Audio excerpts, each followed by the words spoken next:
Hello student, कैसे हैं आप सब। उम्मीद करता हूं आप सब अच्छे होंगे, मस्त होंगे, बेहतर होंगे, आपकी पढ़ाई भी बेहतर चल रही होगी। आज का जो हमारा हिंदी में बच्चों महादेवी वर्मा जी की साहित्यिक परिचय निम्न बिंदुओं के आधार पर दो रचनाएं, भाषा शैली, साहित्य में स्थान। आप सबसे यदि रचना बन रहा है तो भाषा शैली और साहित्य में स्थान आप अपने भाषा में लिख सकते हो, लेकिन बच्चों थोड़ा बहुत कहीं ना कहीं जानकारी होना चाहिए। ऐसा नहीं है कि सब कुछ अपने भाषा में लिखो, आपको एक दो बार पढ़ लेना चाहिए। जैसे महादेवी वर्मा जी की जो रचनाएं हैं, इनकी भाषा शैली और साहित्य में स्थान एक दो बार यदि आप पढ़ लेते तो रट्टा नहीं मारना, हिंदी में रटना होता ही नहीं है। आप अपने भाषा में यदि एक दो बार पढ़ लेते हैं तो भाई साहब फिर उसे आसान भाषा में लिख सकते हैं। तो सबसे पहले बात करते हैं रचनाओं के बारे में। रचनाओं को कैसे आप ट्रिक में याद करोगे, ठीक है, रचनाओं के बारे में आप चर्चा करोगे बच्चों। तो नीरजा नाम की लड़की थी। कौन? नीरजा नाम की लड़की थी। संध्या के समय में, ठीक है, नीरजा नाम की लड़की थी। संध्या के समय में दीप जलाकर उसे निहार रही थी, दीप जला रही थी, और दीप जलाने के बाद उसे जब बारीक से देख रही थी, मतलब निहार रही थी, अर्थात इसको हम निहार बोलेंगे। नीरजा नाम की लड़की संध्या के समय में दीप जला रही थी, दीप तो जलाएगी कोई लड़की है तो उसमें से किरण देख पाई। जैसे भाई प्रकाश किरण निकलती है ना, उसी प्रकार से दीपक से भी प्रकाश किरण निकलती है। जब दीप जलाते हैं तो प्रकाश किरण के रूप में निकलती है।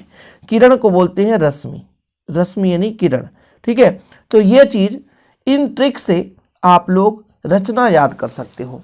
नीरजा नाम की कोई लड़की थी, संध्या का समय था, दीप जलाकर उसे देख रही थी, अर्थात निहार रही थी। निहारना मतलब देखना, तो निहार, ठीक है। तो वहां से हमें किरण दिखाई दिया, नीरजा जी को किरण दिखाई दिया, जिसे हम रश्मि कहते हैं बच्चों। ये ट्रिक से आप याद करो किन्हीं की रचनाओं को आप अपने भाषा में ट्रिक बनाओ। जरूरी नहीं कि मैं जो बता रहा हूं आप कोई भी लॉजिक लगा लो, ऐसे ट्रिक से आप याद कर लोगे तो जिंदगी में कभी भूलेगा नहीं बच्चों। अपने भाषा में ट्रिक बनाओ और उसे तैयार करो। तो ये रचना, दो रचना, तो नीरजा संध्या के समय में दीप कर रही थी। दीप से क्या हो जाएगा? दीप शिखा। संध्या से सांध्य गीयत, ठीक है, नीरजा से नीरजा, रश्मि निहार नीरजा दीपी शिखा सांध्य गीत, इनकी रचनाएं हैं। अब बात करते हैं बच्चों भाषा शैली। देखो दूसरे नंबर पे भाषा शैली लिखना है आपको।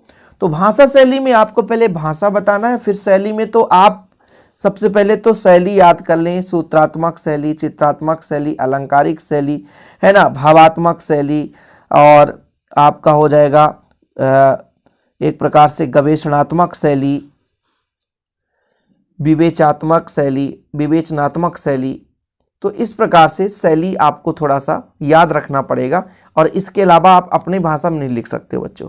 तो सबसे पहले तो आप भाषा लिखेंगे। भाषा में यदि आपसे कुछ नहीं बन रहा है तो एक लाइन तो बढ़िया सा लिख सकते हो कि महादेवी वर्मा जी की जो भाषा है अत्यंत उत्कृष्ट है, सहज है, सरल है, सशक्त है, समर्थ है। मतलब महादेवी जी की जो भाषा है अत्यंत सरल एवं सहज है। आपको बराबर अंक मिलेंगे, ये मत सोचना। अत्यंत सरल और सहज है। इन्होंने अपने भाषा में संस्कृत शब्दों का भी प्रयोग किया है, साथ में कुछ अंग्रेजी शब्दों का सहजता से प्रयोग किया है। जब इनकी काव्य रचना देखी जाती है तो उसमें मुहावरों का भी बहुत ही सुदृढ़ प्रयोग किया है। अंग्रेजी शब्दों का सरलता से प्रयोग करते ही उर्दू और फारसी का भी इन्होंने अपने काव्य में सुंदरता से प्रयोग किया है। देखो कितना सिंपल तरीके से आप अपने भाषा में समझो ना। शिक्षक भी यही चाहता है कि बच्चा रट के आया है, क्या केवल किताबी नॉलेज से लिखता है? ऐसा नहीं है, आप अपने भाषा में लिखो। किसी की भी भाषा लिखनी हो तो ऐसे ही लिख दो कि भाई महादेवी वर्मा जी का लिख रहे हैं तो महादेवी जी वर्मा जी का जो भाषा अत्यंत उत्कृष्ट है, अत्यंत सहज और सरल है। इन्होंने अपने काव्य साहित्य में संस्कृत भाषा को अपनाया है। कुछ उर्दू और फारसी शब्दों का प्रयोग कर काव्य को सुदृढ़ बनाया है। अंग्रेजी शब्दों का भी सहजता से प्रयोग किया है।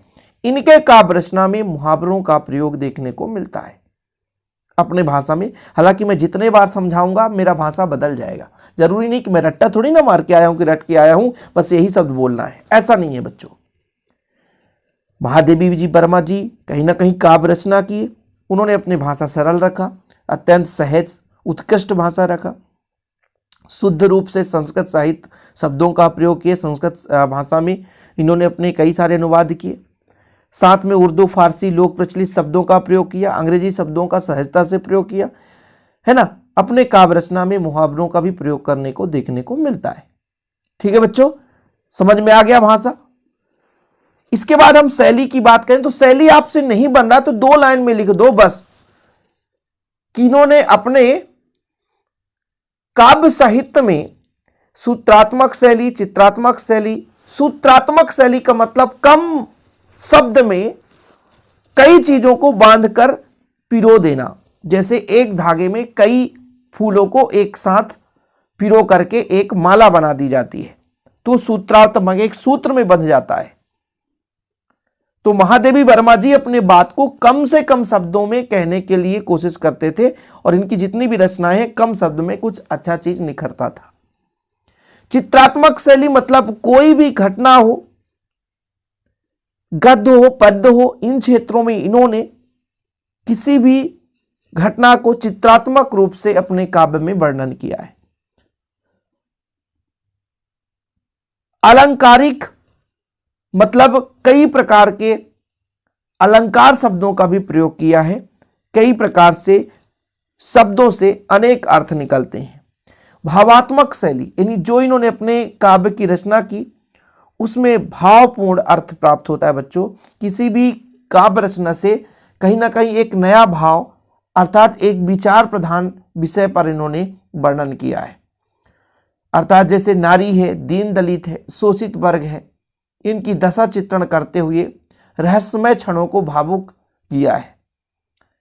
तो इस प्रकार से आपको ये डिटेल यदि नहीं तैयार करना है तो आप इतना तो लिख ही सकते हैं कि महादेवी वर्मा जी के काव्य में सूत्रात्मक शैली, चित्रात्मक शैली, अलंकारिक शैली, गवेषणात्मक शैली, भावात्मक शैली, विवेचनात्मक शैली का प्रयोग हुआ है जो कि देखने को मिलता है।